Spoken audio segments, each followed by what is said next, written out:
আমি যদি দেশের প্রধানমন্ত্রী হই তবে সবার আগে এই পরীক্ষা ব্যবস্থাটা তুলে দেব। মাননীয় প্রধানমন্ত্রী, সম্মানিত সভাপতি ও উপস্থিত সুধীবৃন্দ, ইহার চেয়ে হতেন যদি অনেক কিছু তো হতে ইচ্ছে করে, কিন্তু বাবার অত্যাচারে কি কোনো কিছু করার বা হওয়ার সত্যিই জো আছে?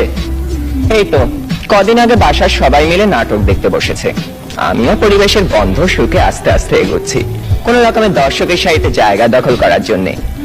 অমনি বাবা গুরুগম্ভীর কণ্ঠে আদেশ জারি করলেন, দুদিন পরে তোমার পরীক্ষা, এখন তোমার এইসব নাটক ফাটক দেখা চলবে না। কি আর করা, দরজার চৌকাঠ থেকেই ফিরে যেতে হলো। যেতে যেতেই শুনতে পেলাম নাটকের ছেলেটি তার বাবাকে বলছে, আমি এবার পরীক্ষা দেব না।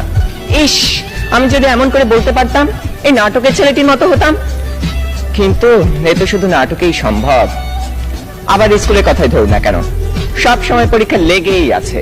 ক্লাস টেস্ট, সাপ্তাহিক, মাসিক, টার্ম, এবং আমাদের স্কুলে আরো একটি পরীক্ষা আছে, পপ টেস্ট।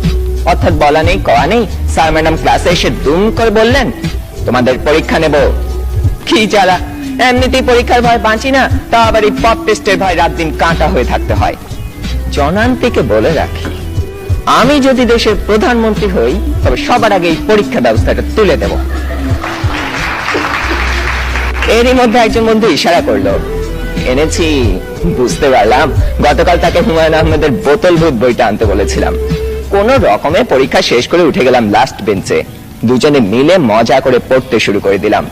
গল্পে আছে হুমায়ুন ভূত পুষে, তা আবার বোতলে করে পকেটে রাখে, সে ভূতের খাবার চাঁদের আলো।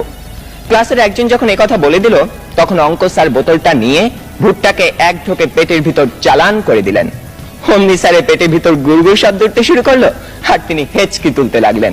দম ফাটিয়ে হাসতে যাব, হঠাৎ কানে টান পড়তেই শটান দাঁড়িয়ে গেলাম। বইটা পড়তে পড়তে টেরই পাইনি কখন ইংরেজি ম্যাডাম চলে গেছেন আর এসেছেন জমদূত প্রায় আমাদের অঙ্ক স্যার। বইটা নিয়ে গেলেন হেড স্যারকে জমা দেবেন বলে। তার মানে আরো এক দফা শাস্তি। আপনারাই বলুন, এত শাসনের মধ্যে স্বাধীনভাবে কোনো কিছু করার উপায় নেই তো হওয়ার উপায় আছে? ধন্যবাদ সবাইকে।